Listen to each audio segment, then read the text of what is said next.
You're this baby's father, aren't you? You're this baby's father, aren't you? The words were out before Maya even knew she'd said them. The silver tray tilted in her hands and 3 mini sandwiches hit the marble floor. At 32, Maya Johnson's belly was swollen with a child ready to enter the world her catering uniform, straining at a single button about to give way.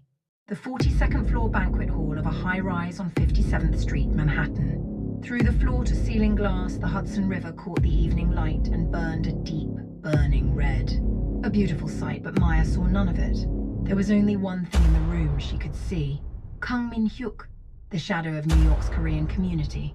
They said his name reached from Queens to Manhattan without a gap, that there was nowhere in this city his influence didn't stretch.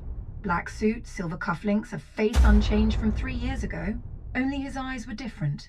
The moment they fell on Maya's belly, something crossed that cold gaze, something she had never seen there before. Patricia, the event floor manager, rushed over and grabbed Maya's arm. She swept up the scattered sandwiches while keeping her eyes fixed on Maya's drained face. Maya, you okay? You look like you've seen a ghost. I'm not okay. I'm not okay at all. Maya forced the corners of her mouth upward. A smile 3 years in the making. In a Brooklyn studio apartment, crying alone, she had told herself the same thing over and over in the mirror. I survived. I survived. So I have to smile. I'm fine. My feet just hurt a little. Patricia studied her with a doubtful look, then went to call another staff member. The banquet hall hummed with New York's business elite. Champagne glasses clinked in bright, cheerful arcs. In the middle of all that noise, Maya walked quietly toward the exit. 15 steps to the exit. Maya counted them in her head. 1, 2, 3. She had to stop at 8. Ms. Johnson, low and quiet. And yet, that voice had the power to silence every sound in the room. Maya's feet froze against the marble floor. The chill running down her spine had nothing to do with the air conditioning. She turned slowly. Kang Min-hyuk stood 2 steps away. Around him, the crowd had parted without a word, as it always did. The 2-meter radius where he stood was always like that. A space no one entered. It's been a long time. Yes, that was all. 3 years of time compressed into 4 words. His gaze rested briefly on her belly, then traveled back up to her eyes. Maya did not look away. She had spent 3 years learning that to look away was to lose. That night, Maya came home to her Brooklyn apartment and pulled out an old shoebox from deep under the bed. Inside one USB drive, a worn notebook and a single photograph. In the photo, 2 people were smiling. Central Park, on an afternoon when the autumn leaves had reached their peak. Kang Min-hyuk leaning lightly against Maya's shoulder, his face holding an expression he almost never let the world see. Maya turned the photo face down and set it at the bottom of the box. It's over. It has to be over. The baby kicked inside her. Maya pressed her hand to her belly. She felt the small push of a tiny foot beneath her palm. In that moment, fear and anger and 3 years of open wounds all held their breath. Maya closed her eyes and whispered, "It's okay. Mom is here." It was the fall, 3 years prior. Maya Johnson was a contract document clerk at Kang Partners, a law firm in Midtown Manhattan. She had dropped out of law school, crushed under the weight of student loans, and that job had been nothing short of a lifeline for 29-year-old Maya. The pay wasn't great, but the work was clean and her co-workers were kind. She first saw Kang Min-hyuk on her 3rd day, in front of the elevator. He walked over talking on the phone, didn't see her coming, and clipped her coffee cup with his elbow. Hot coffee poured across her white shirt. "I'm sorry." He hung up and said it short, blunt. But he immediately shrugged off his own jacket and held it out to her. Maya waved her hands in protest. He draped it over her shoulders without a word and walked away. Maya watched him go, then noticed a faint scent of cologne rising from the collar. What a strange man. That was how it began. Kang Min-hyuk stayed late in the office alone every Tuesday evening, and Maya was often there too, buried in overdue paperwork. They rode the same elevator. They drank the same vending machine coffee. A quiet, unspoken closeness built between 2 people who didn't have much to say. He first asked Maya to dinner 2 months into her job. A small Korean restaurant in Queens. In front of a bowl of sundubu jjigae she'd never tasted before. Maya's eyes watered so badly she was practically crying, and still she didn't put her spoon down. That night, Kang Min-hyuk laughed out loud for the first time. Come on, admit it's spicy. No point pretending. I'm not crying. Something got in my eye. The moment she saw that laugh, Maya sensed she had stepped somewhere dangerous. But she didn't stop. That's the thing about people, they walk toward danger even when they know it, don't they? It was their 3rd month together. Late one evening, Maya opened the wrong drawer by accident. A thick file slipped out and dropped to the floor. She crouched to pick it up, and the numbers on the open page caught her eye. An accounting ledger. But the figures inside didn't belong to any law firm. Maya didn't sleep that night, or the next, or the night after that. On the 3rd night, she stayed alone in the office and copied the file onto a USB. Her hands were shaking. She closed the drawer, and in the hallway outside she heard footsteps. It was Deputy Director Choi Kang Min-hyuk's right-hand man. He looked at her, said nothing, and smiled. That smile sent a cold ripple down Maya's back. She forced herself to greet him calmly and walked to the elevator. The moment the doors closed, she gripped the USB inside her bag with both hands. 2 days later, Maya's apartment buzzer rang at 2 in the morning. Deputy Director Choi's voice came through the intercom. Maya didn't open the door. Instead, she hid the USB in the shoebox under her bed and slipped out through the fire escape. She called Kang Min-hyuk. 3 rings. On the 4th, right before it would have cut to voicemail, he picked up. Minhuk, it's me. What's happening? What is going on? A brief silence on the other end of the line. That silence was the answer. Maya hung up. She walked through the Brooklyn streets in the small hours of the morning and did not cry. There was no time for that. And so Maya Johnson disappeared. From Kang Min-hyuk's world and from her own life as she had known it. But she took the child inside her with her. That no one could take away. 3 years passed. Did Kang Min-hyuk look for her? Or did he not? That is a question this story hasn't answered yet. But one thing was certain. In that 42nd floor banquet hall, the instant his eyes met Maya's, the champagne glass in Kang Min-hyuk's hand trembled ever so slightly. No one noticed. No one except Maya. Find out which company that woman is with tonight. That was how the second beginning arrived. The following morning, a call came in to Maya's catering company. Maya was sorting boxes in the stockroom when she saw Patricia's face rigid and unreadable and knew immediately. Maya, Kang Group is offering us an exclusive catering contract. But Patricia let the sentence trail off. At the top of the contract, a single line had been added: designated staff member Maya Johnson. Maya set the papers down. She pressed both hands against the edge of the table so they wouldn't shake. I didn't run away from you. I survived you. A murmur to herself. Patricia tilted her head. What did you say? Nothing. We're declining the contract. Refusing the contract wasn't going to make Kang Min-hyuk back off. Maya knew that better than anyone. So starting the day after she said no, she changed her route home. She switched bus lines and found a different grocery store. Moving through Brooklyn's narrow streets 8 months pregnant was no easy thing, but Maya didn't stop. On the 3rd evening, climbing the stairs to her apartment, she saw a man standing in front of her door. Not Deputy Director Choi. A young man she'd never seen before. He looked at her and quietly held out an envelope. Inside the envelope was a card.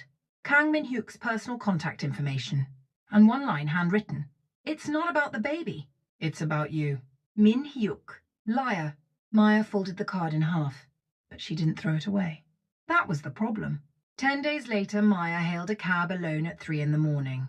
Her water had broken. 2 weeks early. She called Patricia, no answer. She tried her neighbor Dorothy, no connection. Maya sat alone in the back seat and rode toward Brooklyn Methodist Hospital. The cab driver kept glancing at her in the rearview mirror, sweating visibly. Mom, you okay back there? Just drive. Please. At the hospital entrance, Maya was placed in a wheelchair. As she was rushed down a corridor blazing with fluorescent light, she stared up at the ceiling. It would be a lie to say she wasn't afraid. But Maya Johnson was the kind of woman who could hail a cab alone at 3 in the morning. She could swallow that much fear. 4 hours into labor. No one was there to hold Maya's hand. Nurse Keisha stopped by between rounds to rub her back, but she had other patients to tend to. Maya held onto the bed rail alone. Then the hospital room door opened. Kang Min-hyuk. Black coat, slightly breathless like someone who had taken the stairs at a run. He stopped in the doorway and looked at Maya.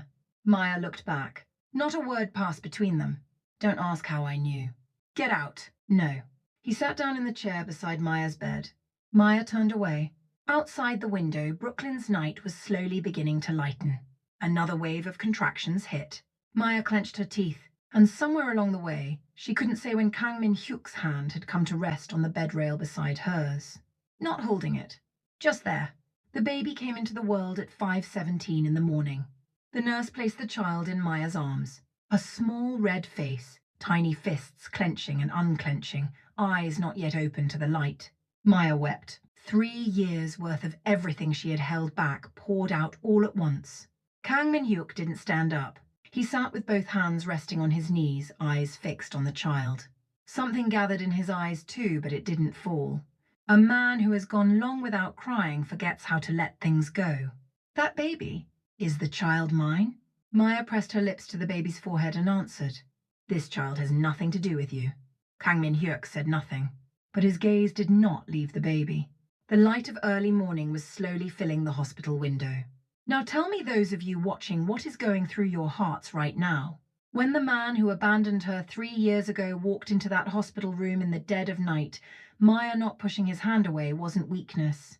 The human heart grows love and hate from the same root, and that is precisely what makes Maya the bravest person in this story, don't you think? The real battle is only just beginning. The baby's name was Noah. Maya had chosen it alone, lying in a hospital bed. Noah Johnson. On the 3rd day after the birth, as Maya was completing discharge paperwork, Kang Min-hyuk's lawyer appeared, a middle-aged white man carrying a briefcase. He held out an envelope. This is a consent form for a paternity test, Ms. Johnson. Maya didn't take it. Holding Noah with both arms, she walked past him. The lawyer called after her. Ms. Johnson, this matter will be resolved one way or another. Cooperation would be better for both parties. Please step aside. Short. Final. The elevator doors closed, but Kang Min-hyuk didn't stand down. A car began parking in front of Maya's apartment building. This wasn't surveillance, it was blatant. When Maya went to the grocery store, someone followed. When she took Noah to the park in his stroller, a man in a black coat sat on the bench across from her. Not Kang Min-hyuk himself, but his eyes all the same. 2 weeks went by. Maya couldn't sleep properly. She dozed off nursing Noah, cried in the middle of doing dishes. She couldn't tell any more whether what she was feeling was exhaustion or fear the two had blurred into one. And then one night, 2 in the morning, Noah finally asleep in a deep, still quiet. Maya pulled the shoebox from under the bed. She held the USB in her hand and stared at it for a long time. She hadn't used it in 3 years, not because she was afraid of Kang Min-hyuk, because she knew that the moment she did, she would have to step back into that world. But I'm already in it. I have been since the moment Noah was born. Maya opened her laptop. She reached back into her memory for an old email address, Rachel Kim, her law professor 3 years ago, now a federal prosecutor. Maya began to type. Her fingers stopped and started over the keyboard again and again. She sent the email and closed the laptop. Noah's breathing filled the room steady and peaceful. Maya lay down beside him and shut her eyes. Sleep didn't come, but for the first time she felt a little lighter. The next afternoon, Kang Min-hyuk called directly. 3 rings while Maya looked at Noah's face. Then she answered. Let's meet. We need to talk about the baby. Fine. But I'm choosing where? Maya picked a cafe in front of the Brooklyn Public Library, bright and full of people. Kang Min-hyuk came alone. So did Maya. Shed left Noah with Dorothy. Neither of them ordered coffee. The table between them was bare. Kang Min-hyuk spoke first. I want to take responsibility. As the child's father. Responsibility. Child support. Education. Housing. Whatever you need, I'll provide it. Maya studied him for a moment. His eyes looked sincere. But she remembered that 3 years ago, those same eyes had looked sincere too. Now it's your turn to listen to me. Maya reached into her bag and pulled out an envelope. She slid it across the table. Kang Min-hyuk's eyes narrowed. You know what's in there, don't you? What I copied 3 years ago. The original is somewhere safe and a copy is already in prosecutor Rachel Kim's hands. I sent it yesterday. The cafe seemed to go quiet. Of course, the people around them had no idea. They were sipping lattes, tapping at laptops. But at that one table, there was only silence. Are you threatening me right now? This isn't a threat. It's a statement. Noah is my child. He's not an heir to your organization, and he's not a tool for you to ease your conscience with. Here's just my son. Kang Min-hyuk said nothing. Maya stood up. And Min-hyuk, one more thing. She paused. That midnight alley in Brooklyn came back to her, the cold air, the wet asphalt, a phone line that had gone completely silent. One word on that phone call. That's all it would have taken. Maya said nothing more. She pushed through the cafe door and walked out. Kang Min-hyuk sat at the table for a long time staring at the envelope. His hand moved not to a coffee cup but slowly to the envelope's edge. His fingertips trembled, ever so slightly. Prosecutor Rachel Kim's investigation began without a sound. No rumors, no warning. The first crack was a single accounting manager from one of Kang Group's affiliated law firms walking into the federal building to cooperate voluntarily. Then came a logistics company in Queens, then a real estate firm in Midtown. One by one, like dominoes falling. Kang Min-hyuk heard the news from his office. When Deputy Director Choi finished his report, he said, "If we trace it back, it starts with a woman named Johnson. What do you want us to do?" Kang Min-hyuk looked out the window for a long while. Manhattan's skyline was layered against the glass. 3 years ago, he wouldn't have hesitated. But now was different. The image kept returning to him, a hospital bed in Brooklyn, that small hours of the morning, his own hand resting beside Maya's on the bed rail. "Leave her alone." "Sir?" I said, "Leave her alone." Deputy Director Choi asked nothing more. Kang Min-hyuk turned his chair to face the skyline head-on. He sat that way for a long, long time. Around that time, Maya started part-time work at the Brooklyn Public Library. The head librarian agreed to let her bring Noah in his stroller. In a room that smelled of books, Noah was unusually quiet as they pushed the stroller between the shelves. His dark eyes would drift wide open, staring up at the ceiling. It was a Tuesday afternoon. Maya was sorting returned books when a shadow fell across the library entrance. Kang Min-hyuk. No coat this time, just jeans and a simple jacket. Maya kept her hands moving. "What are you doing here?" "I came to borrow a book." "Do you have a library card?" "No." Maya exhaled. Then she opened the counter drawer, pulled out a membership application form, and slid it across to him. "Fill it out?" Kang Min-hyuk looked at the form, then picked up the pen. While he wrote his name, Noah made a sound in his stroller, a small bubbling noise. Kang Min-hyuk's hand went still for just a moment. After that, Kang Min-hyuk came to the library every Tuesday. He said it was to borrow books, though whether he ever actually read them was anyone's guess. Each time he came, he exchanged a few short words with Maya, then crouched down in front of Noah's stroller for a while. Noah was not afraid of him. Not from the very start. When Kang Min-hyuk held out a finger, Noah would wrap his small hand around it and hold on tight. Each time that happened, something hard in Kang Min-hyuk's face seemed to melt a little more. One day, Maya looked up from shelving books and watched.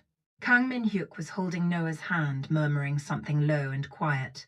"Korean." Maya couldn't understand the words, but Noah apparently could. He broke into a wide, gummy smile. Maya quickly looked away. Something in her chest ached in a way she couldn't name. Prosecutor Rachel Kim called Maya a month later. The Kang Group investigation was entering its final stages, and Maya's testimony was needed. Maya said yes. She hung up and looked out the window. Brooklyn's autumn was beginning to turn. The street trees had started to go gold, and people walked below them without looking up. That evening, a text came from Kang Min-hyuk. It was short. "I know. I won't stop it. I'm sorry. Min-hyuk." Maya stared at the text for a long time. The words she had needed so desperately 3 years ago, on that midnight street, they had finally come. Was it too late? Or was this simply the speed that these two people had been allowed? Maya lifted Noah into her arms. His dark eyes looked up at her. "It's okay. We're going to be okay." Kang Min-hyuk cooperated with the investigation voluntarily. The organization was dismantled. He lost everything: his office, his power, his name in that shadow world. What remained was a single Brooklyn Public Library card he had filled out on a Tuesday afternoon. One Tuesday, Kang Min-hyuk waited on the library steps for Maya. When she appeared with Noah in her arms, he rose from where he was sitting. Then slowly he went down on one knee. Right there, on the steps of the Brooklyn Public Library, while strangers glanced over as they walked by.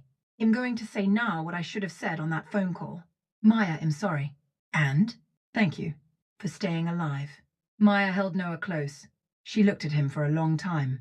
Autumn sunlight was settling on Kang Min-hyuk's shoulders. She didn't answer. She only took one step forward, not past him, but beside him. Noah reached out both arms toward Kang Min-hyuk. Maya Johnson did not run. She survived. Those are two entirely different stories, and only the person who has stood up alone from where they were abandoned can know the difference. And Kang Min-hyuk, from the place where he lost everything, became a real person for the very first time. This is the story of these two people. What is it that this old tale is truly trying to tell us? A person reaches their greatest strength not when someone else is by their side, but when they prove to themselves that they can walk forward alone. Maya was able to hail a cab at 3 in the morning, pull a USB from a shoebox, and slide an envelope across a cafe table not because she had no fear. It's that her love for her child was just a little stronger than the fear, don't you see? And as for power, even the mightiest power will, in the end, bow before a human heart. Everything Kang Min-hyuk lost was never truly his to begin with. What he finally came to hold was a brief patch of autumn sunlight on a set of library steps and 2 small arms reaching out to him. The elders used to say the one who survives is the one who wins. Who knew those words could feel this warm? Maya showed us. This story is a work of fiction,